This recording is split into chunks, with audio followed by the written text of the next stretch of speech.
Hi, and thanks for joining us today. I'm your host, Jacqueline. And I'm your host, Nicole. You're listening to the first season of Perfictionist.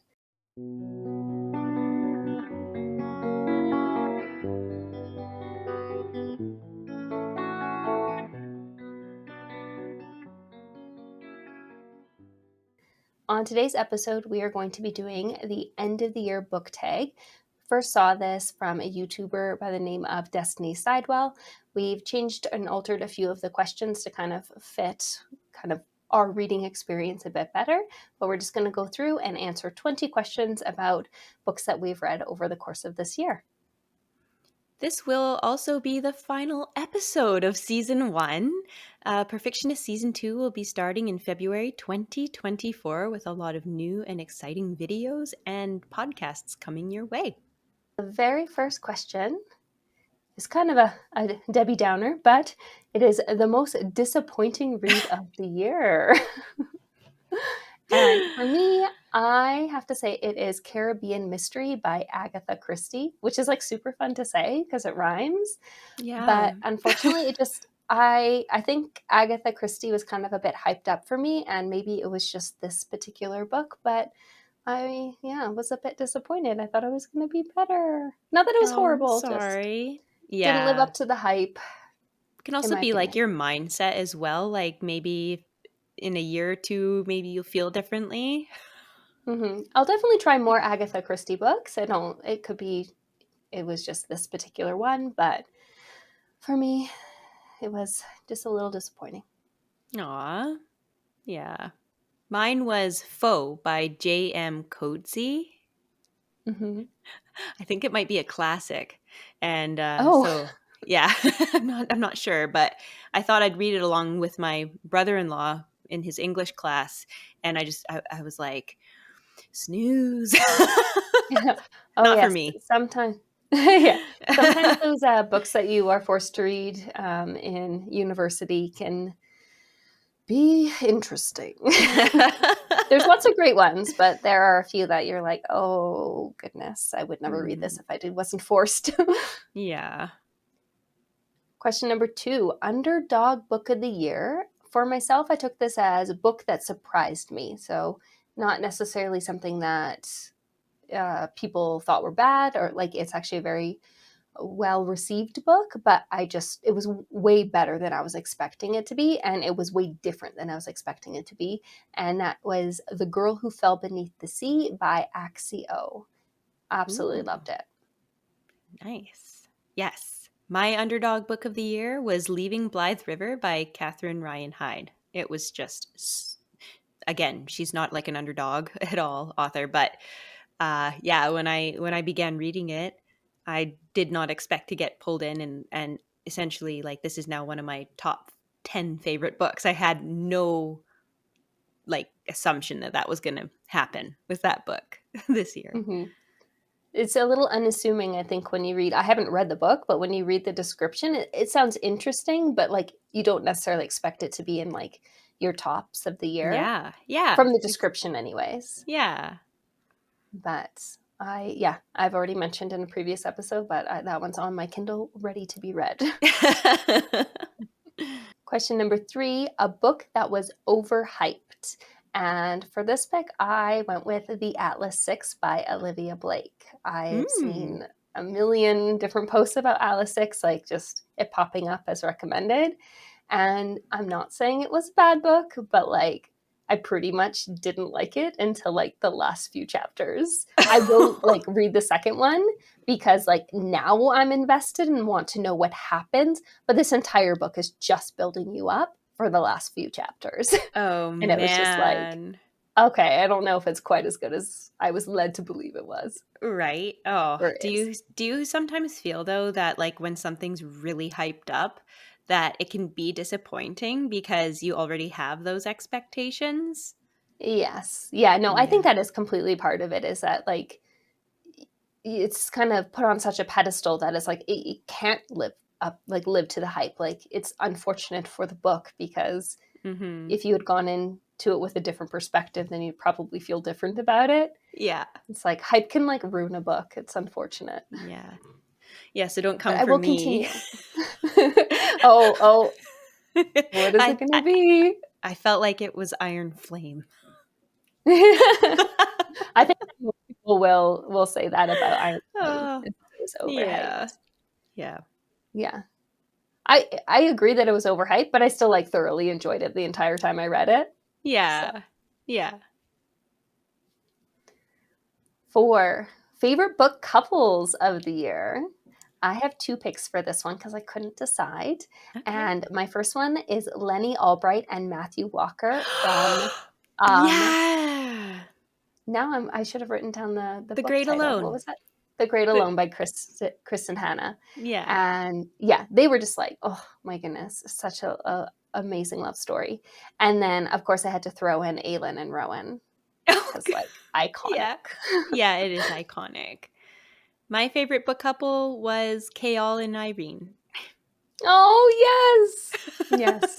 There's just so many. Like Yeah. I think yeah, I could have gone on forever and ever. But sometimes then I was like also thinking of some book couples and I'm like, I like them as a book couple, but like not couple goals if you like are thinking about reality. Yeah. Yeah. Favorite main character of the year that you read this year or were introduced to? Mine was, I won't say the full name because the full name's kind of a spoiler, but Aelin. I'll just say Aelin. Yep. Me too. That's exactly what I had down there. And I had typed out the full name, but you're right. The full name is a spoiler. Yeah, I also typed out the full name and I was like, just in case. Yeah. But if you know, you know. Number 6, book that surprised you. My first one is actually a very recent read. I just finished it this morning. It's called One Christmas Eve by Sherry Lowe. I just absolutely fell in love with that book. And my second one is The Girl Who Fell Beneath the Sea. Also another one that just absolutely captured my heart. Oh, I feel like, oh, okay. I definitely took that question differently. Oh, okay. Yeah. The book that surprised me the most, if Mm-hmm. surprise could be used to describe my reaction to it, was Satan's Affair by H.D. Carlton. Oh, I love where you took that question because yes, that was a shocker. Oh, yeah. I've never been so shocked in my life. Yes, if I'm taking like literal, like I was surprised, like Yeah. awestruck. Yeah, 100% agree. I took it more like surprising, like kind of like the underdog question where it's like I wasn't expecting this to be this way, and I enjoyed Yeah. it so much more than I thought I would. But yeah, no, I like where you took that. I mean, I wasn't expecting it to be that way either, but just not in True. not in terms of necessarily how I enjoyed it, just in terms of like content. Mm-hmm. Well, and like surprising, like the ending, the twist ending. Yeah. Surprising. No, Yeah. I like your answer better. Oh. Number 7, your new favorite author you discovered in 2023. I have an easy one because I discovered Sarah J. Maas in 2023. I was living under a rock. Yeah. Well, understandable that that was your pick if that was one you discovered Mm-hmm. in 2023. For myself, it was Catherine Ryan Hyde. Mm-hmm. Question 8, happiest read of the year. And I think this is another one that could be taken several different ways. I took it as the book that just brought me joy and I was like filled with happiness while reading it. Oh. And I picked Witch Please by Anne. Oh, I don't know how to pronounce her last name. I'm not going to pronounce it. I will put a picture up for you. And my second one was Selkies Are a Girl's Best Friend by Molly Harper. And those were just like unabashedly fun books. Yes. Yeah, Molly Harper is very fun. And that is why my happiest read choice was also a Molly Harper book. Oh. I find her so lighthearted. And it's How to Run with a Naked Werewolf. Oh, yes. Yeah. I'd love to read all her books. And they're like so easy to read too. Like they're pretty Yeah. short. They're just Yeah. a good time. Yeah. Number 9, the most frustrating book you read in 2023. And for me, I picked A Far Wilder Magic by Alison Saft. And that's simply because I was expecting it to be something different and wasn't happy with what it was. Not that it was a bad book. It actually probably was a better book than what I was picturing in my mind. But because I was so fixated on what I thought it was going to be and kind of what I wanted it to be, I wasn't open to what it actually was. So I Oh. was not in the right mindset for this book when I was reading it, which Yeah. I think soured my experience. So it was Yeah. unfortunate. That's happened to me quite a few times when you go into something expecting it to be one way and then it's just not doing what you wanted it to do. Yeah. Mm-hmm. I had that quite a few times this year. But my most frustrating book I read was Iron Flame. just because of like the constant arguing going on in it. That was Mm-hmm. frustrating, I felt. Yeah. I could 100% see people feeling frustrated by that book. I was surprised I wasn't more frustrated by that book. I don't know why I was so tolerant of it, but for some reason, I who still knows? really enjoyed it, but of the books that I completed this year, I think that it was maybe the most frustrating. I am quite certain that we read the same longest book. So number 10 is the longest book you read this year. And mine was Kingdom of Ash by Sarah J. Maas at, I think, almost 1,000 pages. Yes, Is that it's correct? very close to 1,000 pages. Yeah, same. Mm-hmm. Same. No surprise there. Number 11, shortest book you read this year. Leaving And Blythe River for me. I'm sorry, I don't know why I went first. no, go for it. That's fine. And I believe you had said that was like just over 300 I pages. think it was like 305 pages. Yeah. Okay. Mine is a much tinier read, a tiny little novella. And I guess I don't know if novellas count. I put a novella. It does say shortest book you read. I So I mean, might have cheated. I don't know. Shortest read. It's a Shortest read story. was, Yeah. it's a story. Yeah. Christmas at Green Oak by Marty Wingate. And it was only 52 pages. Just a little Just a baby little story. one. Yeah. Yeah. Aw. Number 12, favorite covers of the year. Mm-hmm. Mine was Hidden Sea, A Tale of the Once and Future Nutcracker by Gregory Maguire. And it is absolutely gorgeous and has an actual 3D walnut on the cover. Whoa, I that's think, and I'm cool. pretty sure the like walnut is like kind of almost like a corduroy-ish texture. I don't know. It looks What? absolutely like I've never seen it in person. I've just seen like it on a computer screen. But what I'm picturing it to be in person is absolutely gorgeous and like plus foiling. So I'm like, Oh, you got me. foiling. Yeah, That sounds really nice. I Oh, thought so. wow. My favorite book cover is Crescent City. It is so beautiful. I'm just looking at it in your background Yeah, there. It's so I don't. beautiful. The artwork is so beautiful. Mm-hmm. By Sarah It J. is a Maas. gorgeous Yeah. book. Yeah. 13, a book you haven't stopped thinking about. And for me, mine is Haunting Adeline, and that is by H.D. Carlton. And that's because that book is left on a cliffhanger, and I, for some reason, have not finished the next book. So I'm Oh. like, I need to go back and finish that because I was left on this massive cliffhanger, and I've Yes, just you been letting were. myself swing out there when Oh I my have the other word. book waiting to be read. Yeah, I've So, read the next one. You must read it. yeah, you said it was really good. You like jumped right Mm, into it, but like I kind of switched into Christmas mode and fair left enough. Halloween behind. Yeah. A book I haven't stopped thinking about was Crescent City by Sarah J. Maas. I actually have the second book, but I'm saving it for the holidays because Oh. the third book is coming out in January. And I hear the second book Mm-hmm. ends on a huge cliffhanger. And so I'm like trying to reduce the amount of mental distress or emotional distress that cliffhanger is going to cause by like waiting to read the second one. Mm-hmm. No, that makes sense. I keep seeing online people are like rushing to finish all the Sarah J. Maas books to get caught up, and I'm like not going to be able to because I have the entire A Court of Thorns and Roses series to read, plus the Crescent City series, and I want to read it in It's a that lot. order. So Yeah. I'm gonna have to like ban myself from the internet for like Yes. months. Yes. Yes. I've been good at not getting too many ACOTAR spoilers, though. So I feel like because I don't seek them out, I'm not shown them in my feeds because I like quickly scroll past them. So then my Good. algorithm's like, oh, she doesn't like ACOTAR. Yeah. I'm like, cool, Yeah. I just don't want to hear about it yet. Or I Good. will. Good. Number 14, the cringiest book you read this year. And for me, that was Selkie's Our Girl's Best Friend by Molly Harper. Absolutely loved it. The funnest read as well, but totally cringy in the best possible way. Yes. I could see that.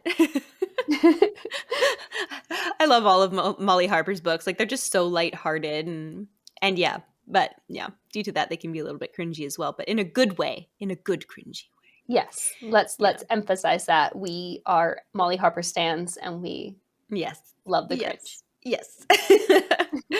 The cringiest book for me was Haunting Adeline by H.D. Carlton. The sort of blurred lines between consent was very, very, very cringe-inducing for me. I actually found myself physically cringing as I read the book. Mm-hmm. Yeah. Yeah. No, I agree. That is like more of like the kind of darker side of cringe, of like a visceral, like an icky cringe. Like an ick cringe, whereas like the Molly Harper is like a fun, cheesy cringe. Yes, exactly. So we went very different cringe routes. Yes, we did. Number 15, unpopular book you loved. And for me, this was The Unfortunate Side Effects of Heartbreak and Magic by Brianne Randall. And I think this is like has decent stars. Like I think it's like a 4-star read on most of the different platforms. But I saw so much hate for this book when I was reading it. Like so many people left like negative reviews. Oh. And I really, really enjoyed it. So I think obviously lots of people did, being that it ended up being around the 4 stars. But at the time I read it, I think it was rated a lot lower. Oh, that's too bad. I chose, and I'm not sure if it's really unpopular, but I just saw several like recurring times in book club groups I'm a part of, people just sort of, I don't even know the phrase I'm looking for, but hating on this book. And I actually enjoyed it, thought it was fine. Still Beating by Jennifer Hartman. Oh. Mm-hmm. Number 16, favorite quotes of the year. This one is from The Girl Who Fell Beneath the Sea, and it says, "Nothing extraordinary is ever done out of reason or logic, but because it is the only way for our souls to breathe." And I just thought that was so beautiful and so poetic. Beautiful. Yes. And then the last quote, and this is when I was like actually listening to the audiobook, and I liked the quote so much that I like stopped the audiobook and like made a note of it. And it is, "You might forget a story, but you can never unhear a story. By that token, you might forget an event, but you can never go back to living as you did before its hidden influence was applied upon you." Wow. I just thought that was just so relevant. Wow. And those That's a good one. Quotes. I only chose one. Oh, sorry. That was from Hidden Sea by Gregory Maguire. Wonderful. I think I'm going to have to read that book. I only chose one quote because this is a quote that has been reverberating around in my mind. And it even occurred to me, I was like, this would make a good tattoo. And it's from Sarah J. Maas, and it's, "We are the 13, she said, from now until the darkness claims us." That was my favorite quote of the year. Yeah. Oh, I got tingles. That's how you know it's a good quote. Yeah. For me, I find that like there's 2 types of quotes I like. Quotes that make me chuckle and quotes that like make me feel tingles. Yeah, for sure. Number 17, books with the most unique concept. And for myself, it is One Christmas Eve by Sherry Lowe. And if you listen to our previous kind of holiday episode, then I kind of walk through the concept of that book. And it is, in my opinion, a very unique and very interesting concept. Yeah, it sounded really very good. Intriguing. For me, it was Crescent City. going into that novel, I wasn't sure what to expect, and I thought I might like it less than her other series. And Mhm. that notion was completely flipped on its head as I got into it. So I won't say more Mhm. because I don't want to spoil anything, but yeah. I just am so excited to read those books. One Yeah. day I'll get there. Books you read that you would reread. And I picked Fourth Wing and Iron Flame by Rebecca Yarros because I know inevitably when the next book comes out, because it Mhm. is not coming out for another year, I'm going to want to reread those two books Yeah. because there is so much information in this world is just building and building that if I don't reread those two, I think I will be frustrated with the third one because I will have forgotten so much, so Yeah, many no. details. I think that makes sense because you need a refresher before heading into that third one for sure. Mhm. For myself, I'll definitely reread the Throne of Glass series, like for sure, and I'll reread Crescent City as well. Um, oh gosh, there's so many books I'd reread. Like I've done The Great Alone a couple times already. I'll definitely be rereading Leaving Blythe River. I always feel like you get something a little bit different out of it the next time you go through. So Mhm. anything that I really, really enjoy is always a reread contender for me.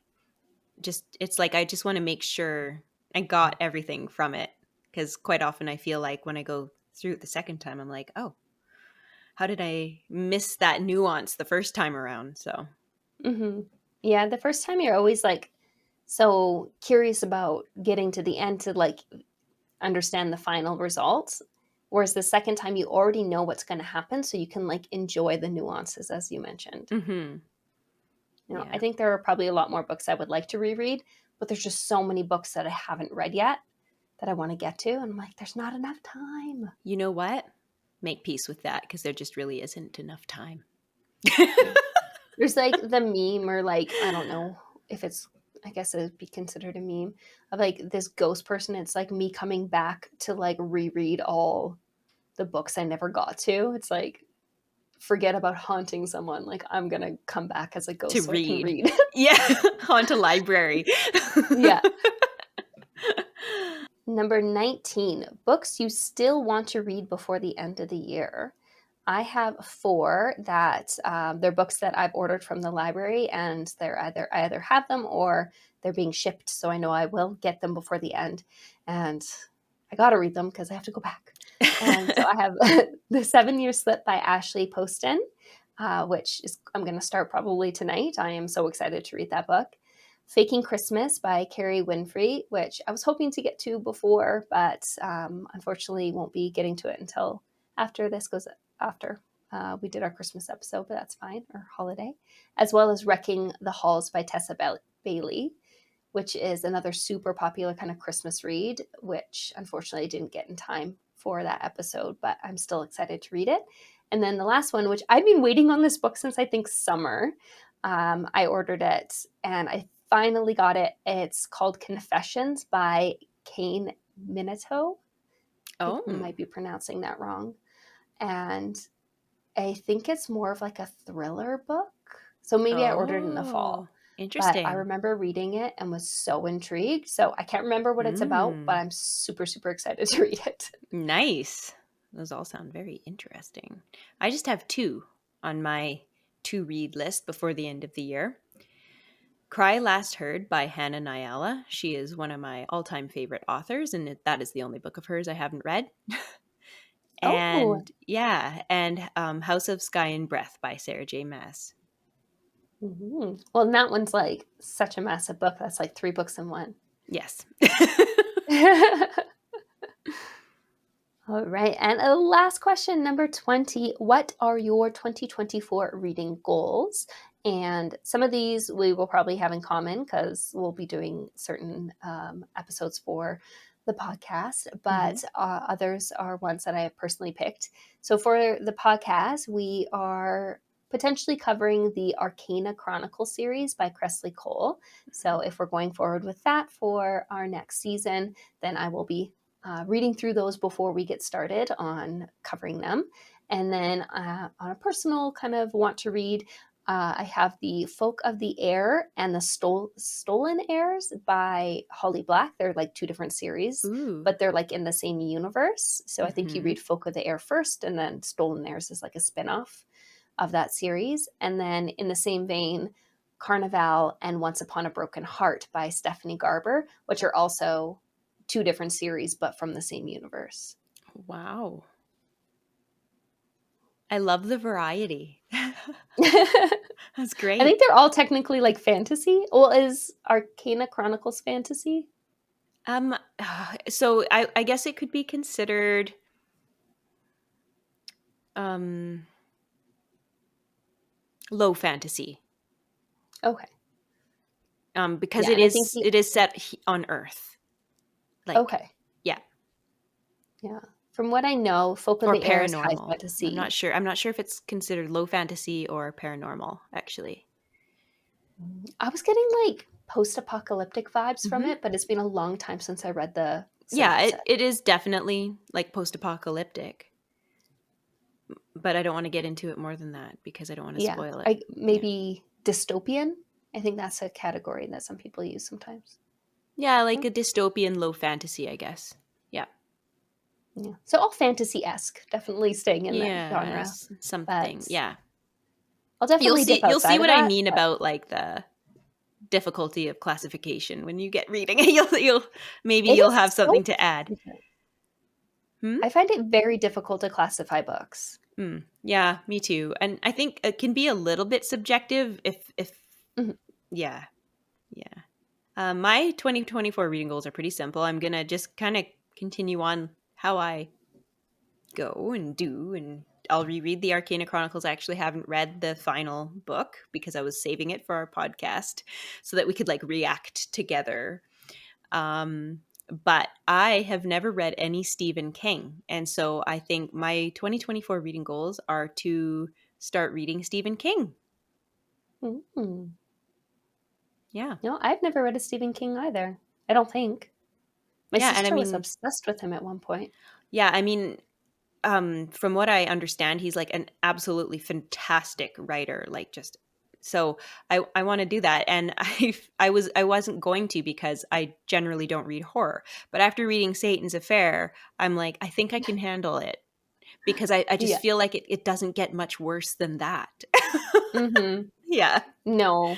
The combination that you get in that book makes it reading, I think, general horror a little more palatable, which sounds weird, Yeah. but But like compare like if I'm reading something that's like kind of horror and then, you know, I mean, you can pump the brakes at any time too, right? Like, oh, this is just mhm, isn't for me.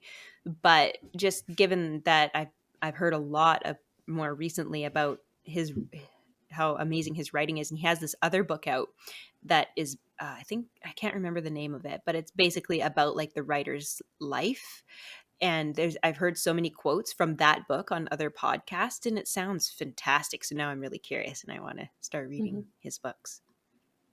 Yeah, no, I think he's definitely an author worth looking into. There's a couple others that like Brendan Sanderson, is that him? He's like the Brandon, yeah. king of fantasy, and like Hmm. there's like so many people who are so prominent that I just haven't had the chance to read any of their works yet. And as I Yeah. said, there's just not enough time. Yeah, I'm going to But we also be will. diving into the Brandon Sanderson thing as well.